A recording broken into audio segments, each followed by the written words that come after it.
Good morning to you. It's Thursday. I can give you all a very, very warm welcome to Pen Vicarage on this Thursday morning. I hope you're well and cheerful, and it's great to see you with us this morning.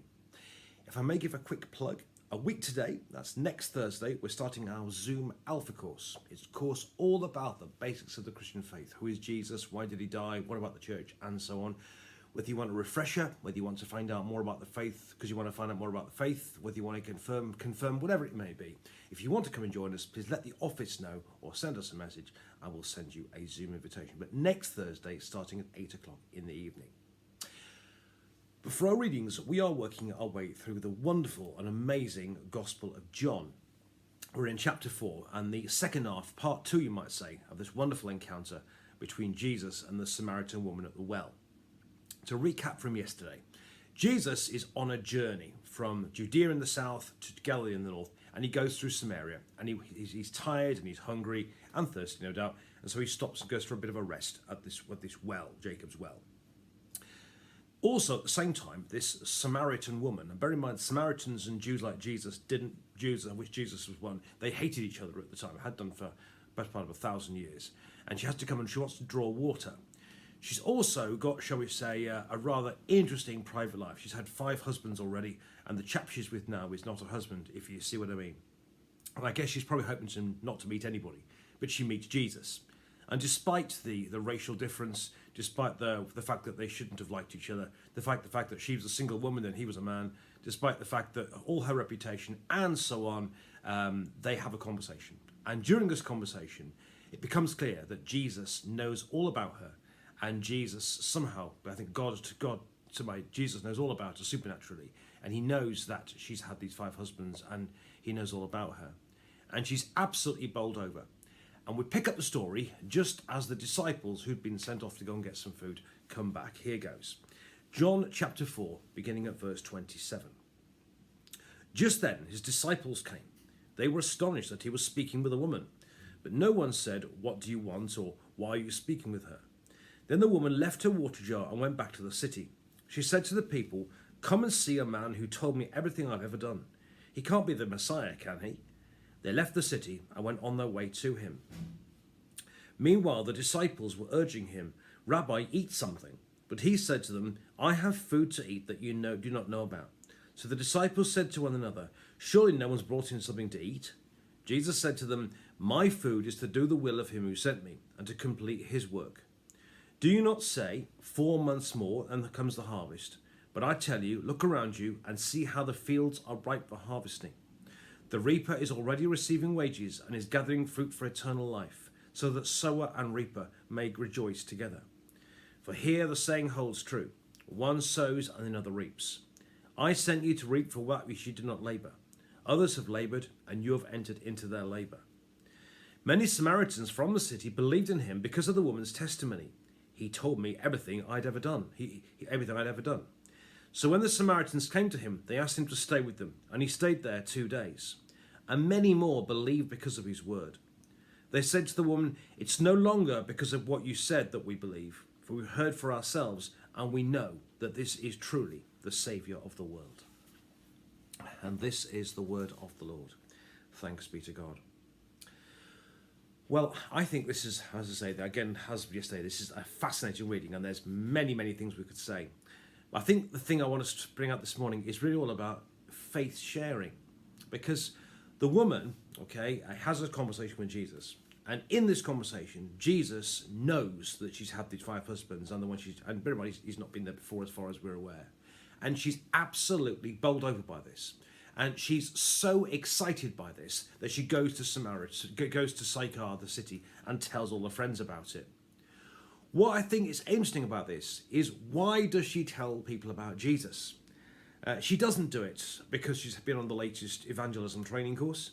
She doesn't do it because she's been inspired to do so by some amazing words at the vicar's latest sermon about faith sharing.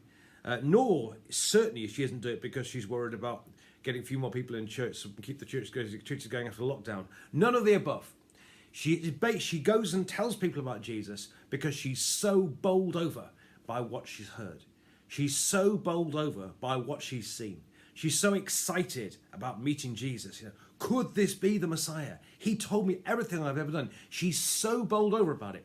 In fact, you read it, she's so bowled over about it, she leaves her water bowl behind. She forgets it.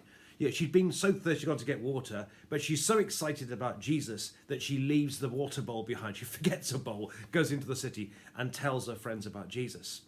And in fact, you've got to remember, she had been a few minutes ago frightened even barely to come out at all.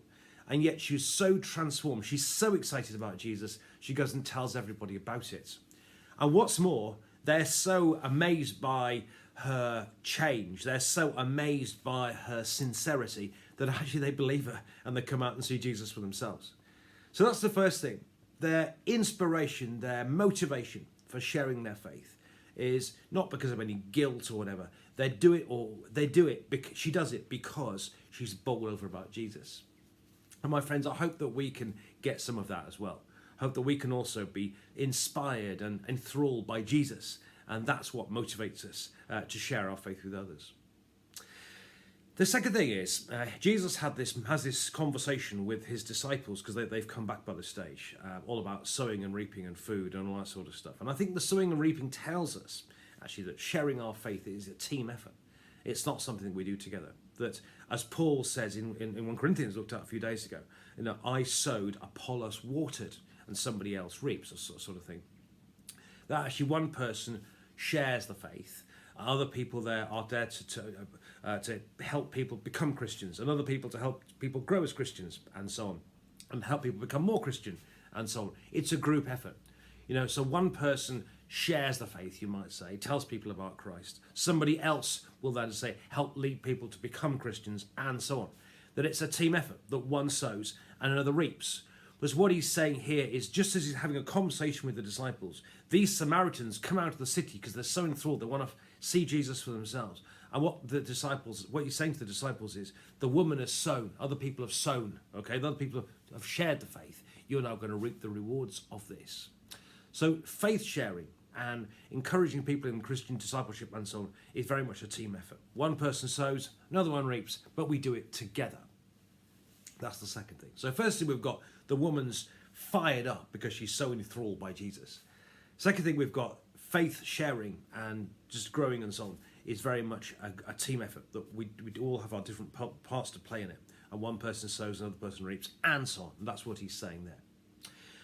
But then the Samaritans come back, and they're absolutely enthralled by what they've heard the woman say. Could this person be the Messiah? Could this Jesus be the one we've all been waiting for?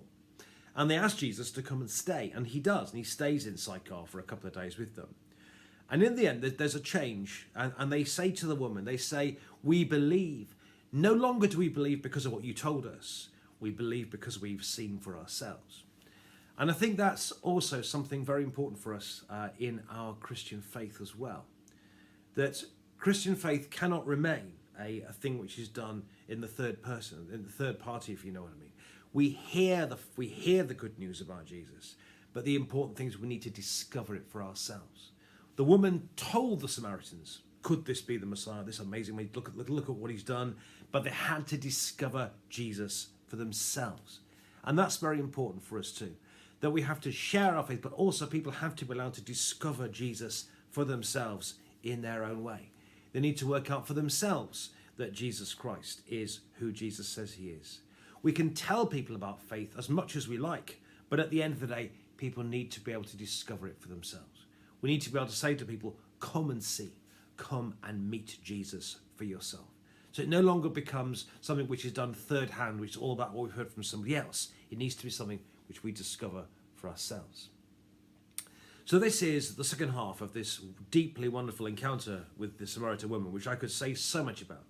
But I want to say three things in particular, as I said this morning. Firstly, why does the woman tell people about Jesus? Because she's so bowled over, she's so enthralled by Jesus that she goes and shares it in her own amazing way. Second thing, that faith sharing and discipleship is very much a team activity. One person sows, another one reaps. One person tells people about Jesus, other people leads people to faith, and so on. It's very much a thing that we do together. And finally, to say that we need to tell people about Jesus, but people also need to be able to, like these Samaritans, to discover him for themselves. And I pray, God, that many, many people will come to know Jesus. And I pray that many, many people will discover him for themselves, that he knows all about them, that he loves them, and that he is with them, and that he is the Messiah, and he really is the main one. God be with you today. Look forward to seeing you